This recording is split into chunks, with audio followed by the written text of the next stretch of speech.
Salut à tous, c'est Samuel. On se retrouve pour une nouvelle figurine de la marque Flashpoint, ou comme dirait notre ami Anto, Flashpoint. Il s'agit du personnage de Qui vous savez et Qui vous savez. Je ne veux pas de problème avec monsieur Mac vous savez quoi. C'est une figurine sans licence, donc forcément nous ne retrouverons pas non plus le nom de sur cette figurine. Il l'appelle, elle, Dominator. C'est pas la première figurine que je vous fais de ce personnage, on en a déjà une dans le passé qui était hyper grande. Ici, je pense que Flashpoint se sont plus référés sur une taille peut-être plus film que comics du perso avec une taille, on va dire, classique d'un humain. La version que je vous présente aujourd'hui est la version Deluxe et je remercie le poteau Anto et Nathan de me permettre de faire la vidéo. Il y avait également avec cette version Flashpoint une base additionnelle dont je vous mets un petit visuel parce que Anto ne l'a pas pris. Donc voilà, le petit visuel par devant, ça coûtait très cher et avec les frais de port plus la base, on était pratiquement au prix de la figurine. Certains l'ont prise, d'autres pas. C'était au choix, c'était vendu à part. Visuel, on retrouve Monsieur S. Je vais l'appeler comme ça. Monsieur S par devant, très joliment fait, avec un petit vernis sélectif qui fait briller la boîte, et puis du feu forcément, quelque chose de très démoniaque tout autour. Hell Dominator, les warnings sur un joli ornement sur l'arrière, et puis rien de particulier, une espèce de boîte à chaussures dont on découvre le contenu tout de suite. Allez, contenu, j'ouvre, boum, petite mousse. Ok, petit flyers. Ouh la vache, le petit flyers, il a été rongé par je ne sais pas quoi. Pourquoi est-ce qu'il a été bouffé comme ça? Bon, ben j'ai un petit flyers déchiqueté. Il n'y a pas de bestiole pourtant à l'intérieur. On a l'impression que ça a été rongé par un insecte. Il y a quelque chose, alors, Excult Battery Installation. Ok, donc il y a des batteries, mais je pense qu'elles ne sont pas fournies. C'est certainement pour illuminer les yeux. Ok, mais si c'est pas fourni, j'en ai pas. Je vous préviens. Les petits gars, malheureusement. Le contenu, il y a l'air d'y avoir 2 étages, c'est bien ça. Un premier étage, cap, personnage, et effectivement, on est plus sur une taille 1/6 classique. Deuxième étage, socle, tête additionnelle, gun, épée, des chaînes, en veux-tu, en voilà. Contenu. Le contenu, avec cette figurine, on retrouve cette énorme cape en imitation cuir. Bon, c'est du simili, hein, c'est hyper fragile. C'est hyper léger, hyper fin, donc une énorme cape monstrueuse, monstrueuse, toute câblée. Vous voyez, on peut vraiment faire ce qu'on veut avec pour lui donner les poses. Avec une encolure de dingue, on assemble ça, petite chaînette, petit crâne également de chaque côté. On regarde ensuite, on a cette petite arme qui est juste arme rouge et noir couleur forcément du personnage, partie ici pour empaler, ici c'est en métal, cette partie-là est en PVC, le petit viseur, la partie qui est ici permet également d'être ouverte et fermée.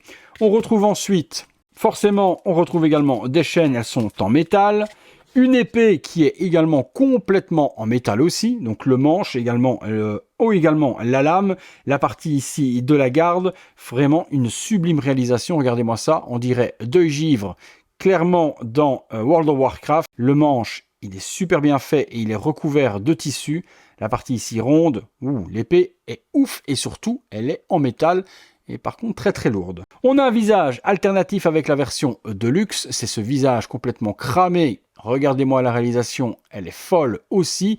Et à l'intérieur, il devrait y avoir, je pense, un light-up. Ouais, il y a un light-up, il y a 2 petites vis. Par contre, comme je vous ai dit, je n'ai pas les piles pour pouvoir vous le montrer. Bon, les petits yeux doivent s'illuminer simplement, donc rien de bien extraordinaire. Les dents, c'est super bien fait par contre.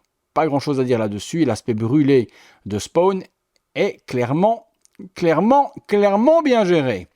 On a un petit sachet ici avec je sais pas quoi.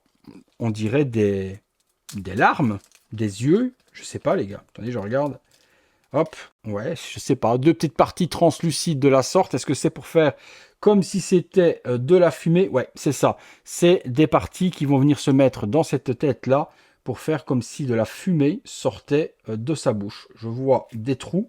Voilà, et ça fait comme si de la vapeur ou de la fumée sortait de la bouche de Spawn. Donc vous enfoncez ça dans les 2 petits trous de chaque côté, et voilà l'effet que cela donne. Plutôt pas mal.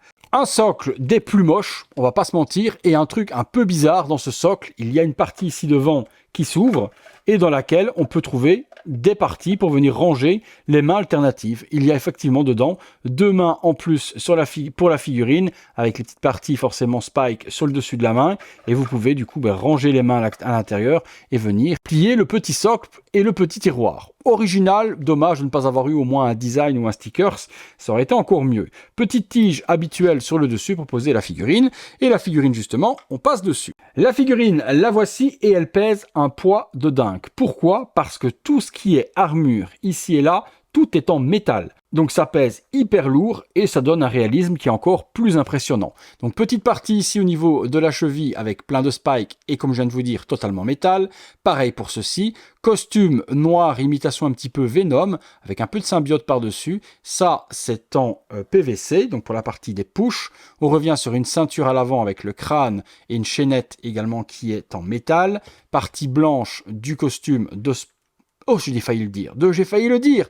Bon, on s'en fout, allez, de Spawn. Son design est bien représenté avec un style également un petit peu Venom.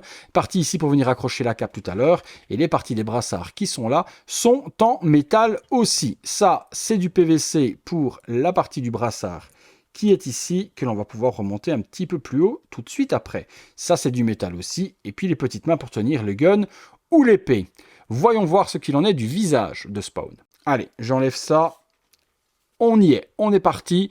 Donc, visage emblématique avec la partie du masque qui est bien représentée, noir avec du blanc et du shading. Petit bémol, les yeux sont blancs. Particularité de Spawn, les yeux doivent être verts. Vous avez été nombreux dans ma communauté à la recevoir et je vous remercie de m'avoir fait confiance une fois de plus sur cette figurine. Et vous avez été nombreux également à repeindre les yeux avec soit de la peinture verte classique et les yeux sont devenus verts, soit également avec de la peinture verte ultraviolette. Le masque est quand même, hormis les yeux qui sont blancs, plutôt pas mal et plutôt badass. Allez, on va assembler tous les éléments et on se fait une ou deux pauses. C'est parti. Petit visuel 360 degrés sur la figurine de Spawn, et bien tournant sur elle-même, sans pose particulière, j'ai encore rien assemblé, pas de cap ni quoi que ce soit, juste pour vous remontrer la réalisation des amis de chez... de chez Flashpoint, voilà, excusez-moi. Flashpoint, visage régulier pour le moment avec le masque. Je vous ferai une pause également avec le visage complètement brûlé. On est parti. Figurine assemblée, épée dans la main, et puis la cape. Un gros traitement à faire dessus, un gros travail. Moi, vous savez que j'ai beaucoup de vidéos à faire sur la journée, donc je ne peux pas passer 1 heure à traiter la cape convenablement. Là, je vais donner un effet où ça venait enrouler le bas et puis remonter sur le côté. Mais il y a beaucoup de travail à faire parce qu'il y a à peu près une vingtaine de câbles dedans à devoir torsader de la meilleure manière possible pour avoir quelque chose de totalement naturel sur le placement. Ça vous donne déjà une petite idée. Deuxième petite pause, cette fois-ci avec le visage donc démasqué, visage complètement brûlé, l'espèce de vapeur qui sort de sa bouche ou fumée, vous voyez ce que vous voulez. Et cette fois-ci, je lui ai mis le gun dans la main, les chaînes dans l'autre et la cape qui vient l'enrouler tout autour. Si vous êtes fan de Spawn et de l'univers de McFarlane, malgré que là, l'univers a été un petit peu souillé sans licence, c'est une figurine que je peux largement vous conseiller. On est parti pour la conclusion, les amis. Conclusion les amis sur ce L Dominator de Flashpoint, pour moi, perfection. Alors, vous allez me dire, ah ben non Samuel, pas perfection parce qu'il n'a pas les yeux verts. Il faut savoir certaines choses les amis, c'est que parfois en faisant cette petite modification qui n'est plus screen accurate et qui n'est plus accurate à 200% au personnage, on n'a pas de problème avec les ayants droit. Ça a été le cas sur plein d'autres produits non officiels où on modifie quelque chose par rapport à la réalité et du coup, les ayants droit peuvent pas attaquer parce que ce n'est plus leur personnage. Changer uniquement la couleur des yeux peut arriver. Je me souviens d'une statue Iron Man Mark 5 où la partie basse du casque avait changé du gris au rouge. Ça changeait complètement, forcément, la faceplate de la Mark 5. Ça n'appartenait plus à Marvel ni à Disney parce que ce n'étaient plus les couleurs respectées. Donc, est-ce que Flashpoint n'a pas fait les yeux verts pour justement avoir une différence avec l'original? C'est possible, on n'aura jamais la réponse, mais pour moi, il y a peut-être un petit peu de vérité là-dedans. Mis à part ça, le costume est exceptionnel, 2 visages sur la version Deluxe. Sur la version régulière, vous n'aviez pas ni le gun, ni la tête brûlée. Mais sur la Deluxe, vous aviez cette tête-là, la tête brûlée, le gun supplémentaire. La lame, elle est exceptionnelle, elle est en métal en plus. La cape, vous faites ce que vous avez envie. Elle est magnifiquement articulée avec tous les câbles à l'intérieur. Ne pas oublier de bien relever ce col emblématique de Spawn. Vous avez des chaînes en métal. Non, franchement, là, Flashpoint ont tapé grave dedans. Une autre compagnie en avait fait une, mais elle faisait 45 cm. Et dans une Detolf ou autre, ça ne rentrait pas. Celle-ci, elle est taille humaine, proche du film du coup, et vous pourrez l'accompagner avec vos Hot Toys dans votre joli Detolf. Le socle, on aurait peut-être aimé avoir quelque chose de plus joli, mais bon, Flashpoint proposait également un énorme socle de lave avec une grosse tête de ouf, qui était un accessoire supplémentaire et qui pouvait du coup donner encore plus de badassitude au personnage, mais il fallait sortir le bifton parce qu'on était à 300 € la base. Autant vous dire qu'il y a peu de personnes qui l'ont prise. Vous me direz ce que vous en pensez. Si vous la recherchez, je vous mets les liens dans la description de la vidéo, les amis. Vous cliquez, vous la trouvez directement. Si vous avez aimé la vidéo, comme d'hab, faites-moi plaisir, lâchez-moi ce gros like. Abonnez-vous, activez la petite cloche et toutes les notifications. Et si vous voulez voir toutes ces vidéos en avant-première, vous avez le bouton rejoindre et le super thanks si vous voulez me faire un petit don et m'aider sur le travail que je réalise sur la chaîne. J'espère que la vidéo vous a plu, en tout cas que je vous ai diverti. C'est le but premier de cette chaîne. Si c'est le cas, mission réussie. Allez les amis, je vais vous laisser vaquer à vos occupations. Si vous voulez voir d'autres vidéos sur la chaîne, il y en a plus de 1900, il y a de quoi faire. On peut dire que je carbure et que je travaille énormément pour vous. En attendant, c'est tout pour lui, c'est tout pour moi, peut-être pour vous. Bonne soirée, bonne journée en fonction de quand est-ce que vous verrez la vidéo. Et à très bientôt, 19h30 pour une prochaine vidéo. Salut à tous!